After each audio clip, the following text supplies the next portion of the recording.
Bom, a expectativa é que no Brasil o relatório do arcabouço fiscal deve ser entregue na Câmara ainda nesta semana pelo deputado Cláudio Cajado. O envio estava previsto para o dia 10 de maio, mas foi adiado a pedido do ministro da Fazenda, Fernando Haddad. As informações de Brasília com Berenice Leite. Líderes de 9 partidos que fazem parte do blocão de Arthur Lira vão se reunir nesta segunda-feira para ver se há clima para votar o novo arcabouço fiscal proposto pelo governo Lula. O apoio do grupo, que reúne 175 parlamentares, pode ser decisivo na aprovação do texto. O presidente da Câmara está em contato frequente com Fernando Haddad, Gabriel Galípolo e técnicos do Ministério da Fazenda. O relator da proposta, deputado Cláudio Cajado, na semana passada chegou a adiar a entrega para fazer os últimos ajustes. O ministro da Fazenda disse que quer ver pontos da proposta antes da divulgação. O texto apresentado pelo Executivo certamente sofrerá modificações no Congresso. Analistas avaliam os riscos de interferências políticas. O professor do IBMEC, no Rio de Janeiro, Gilberto Braga, acredita que os bons resultados vão depender do crescimento do país. Então, é a discussão que se tem hoje no Congresso Nacional com um projeto encaminhado pelo Executivo, coloca uma série de parâmetros. O primeiro parâmetro é que existe a premissa de que a economia vai crescer, né? Por quê? Porque para que você possa expandir as despesas, os gastos governamentais, é necessário o crescimento do PIB, do Produto Interno Bruto, de uma maneira contínua e que é algo que nos parece um tanto quanto irreal.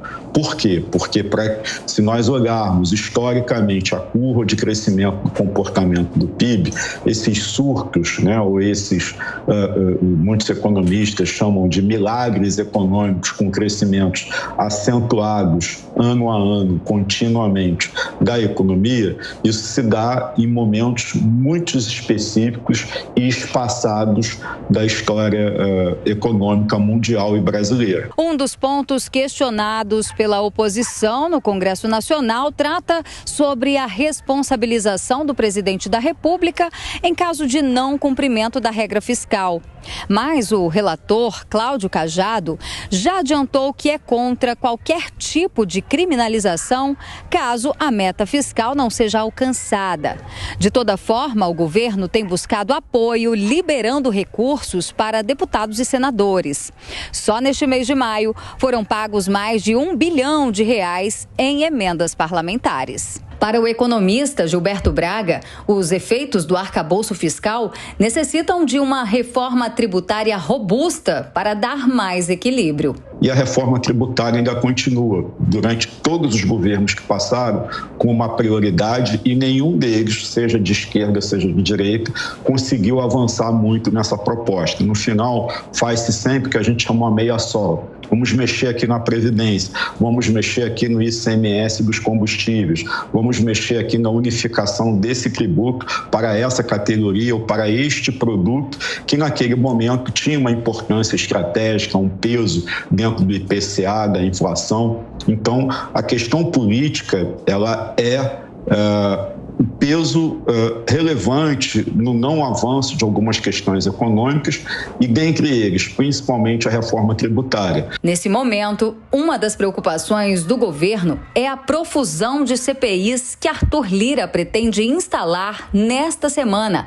e que podem atrasar a votação do marco fiscal. De Brasília, Berenice Leite. E ainda sobre o assunto, o ex-ministro da Fazenda, Maílson da Nóbrega, defende regras mais rigorosas para o controle de gastos do arcabouço fiscal. A reportagem agora é de David de Tarso. Em entrevista ao jornal Jovem Pan, o ex-ministro da Fazenda, Maílson da Nóbrega, defendeu a manutenção de regras mais rígidas para o controle de gastos na proposta do arcabouço fiscal. Bancadas pedem ao relator Cláudio Cajado mais medidas punitivas e gatilhos para cortes de gastos em caso de descumprimento na meta fiscal. O Brasil é caracterizado por um sistema fiscal periclitante, insustentável, por vários momentos de responsabilidade fiscal muito recente. Por exemplo, a presidente Dilma transferiu 10% do PIB para o ICMS, aumentando a dívida pública nessa mesma proporção, e ela dizia que gasto é vida, porque o PT, infelizmente, não incorporou ainda a ideia, dado o seu anacronismo em questões econômicas, que o que impulsiona a economia é a produtividade. A produtividade é o principal fator de geração de riqueza de um país. O governo do PT acha que é o gasto, os petistas acham que é o gasto. E a presidente Dilma disse que gasto é vida. O ex-ministro da Fazenda disse que as projeções do governo de melhora das contas, a partir da eventual entrada em vigor da regra, são muito mais otimistas do que o mercado espera. E essas metas, portanto, só serão atingidas em duas hipóteses. Ou tem um crescimento espetacular da receita, que eu acho que é pouco provável, né? Mesmo que o governo consiga eliminar os gastos tributários, isto é, os incentivos fiscais que ele está almejando atacar, ou se houver um excepcional crescimento do PIB, que é o denominador dessa equação. O numerador é a dívida, o denominador é o PIB. Essas duas hipóteses são muito difíceis de acontecer. E, portanto, em algum momento, nós vamos ter um encontro com uma realidade muito séria, que é o da insustentabilidade da dívida, a insustentabilidade do orçamento público federal. Para Maílson da Nóbrega, o governo tem pouca margem para cortar gastos, conforme prevê o anteprojeto, forçando a equipe econômica a buscar um aumento da arrecadação para manter as despesas. Esse arcabouço, ele restabelece a situação de crescimento da despesa, né, e com um limite de 2% para cima e um mínimo de 0,6% quando as receitas não permitirem, né? Então, o governo vai ter que buscar receita para isso. E uma das fontes de receita, são duas as fontes de receita. Primeiro, aumenta as alíquotas dos impostos existentes, o ministro da Fazenda está descartando essa hipótese. Ou elimina os chamados gastos obrigatórios, isto é, os incentivos fiscais.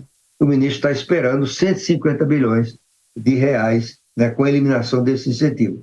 E isso aí aumenta a carga tributária, embora ele diga que não é. É, porque isso vai aumentar a arrecadação do governo. Apesar da descrença dos analistas, o ministro Fernando Haddad tem repetido que não haverá alta de impostos ou criação de novos tributos. Luiz Felipe Dávila, a expectativa só cresce e não para com relação ao arcabouço. Será que quando finalmente as regras vão estar em vigor e como, né? Qual será o formato da aprovação final? Espera-se que o Congresso ajuste alguns pontos. Olha, o ministro Maílson tocou no ponto certo. O negócio é o seguinte: Lula não aprendeu nada e não esqueceu nada em relação ao passado. O ministro Maílson bem lembrou a história de que Dilma dizia que gasto é vida. Bom, essa teoria da Dilma Rousseff quase quebrou o Brasil. O Brasil primeiro tinha superávit, aí ficou deficitário. Aí fez com que o Banco Central abaixasse o juro na marra. Fez o Tombini, que era o presidente do Banco Central, dar uma canetada para diminuir a taxa de juro. Aí sabe o que aconteceu, Adriana? A inflação disparou. Foi para 2 dígitos a inflação no Brasil. Pela primeira vez, desde o Plano Real, voltou para os 2 dígitos por causa dessa história de gasto é vida. E o Lula continua igual. Gasto é vida. Deu aí reajuste acima da inflação para o funcionalismo público, tirou o teto da enfermagem do ajuste fiscal e o dinheiro do Fundeb. Ou seja, é um governo que vem gastando muito acima da inflação e não está fazendo absolutamente nada para conter o aumento do gasto público. Então veja só que irresponsabilidade. O governo aumentou o gasto público, sendo que hoje 90% do orçamento brasileiro já é gasto obrigatório. Então imagina você ter o orçamento da sua casa. Você tem lá 90% do dinheiro da sua casa, já é, vou pagar com aluguel, conta de luz, mensalidade da escola das crianças e tal. Aí o que você faz? Fala, precisamos equilibrar a conta. Não, você pega e fala, vou dobrar o gasto, então vamos trocar o carro, vamos comprar outro apartamento, vamos aumentar a dívida. Se aumentar a dívida, tem que aumentar o juro. Esse é o grande problema. E aí tem um outro ponto que está na entrevista do Maílson que vale muito a pena chamar atenção.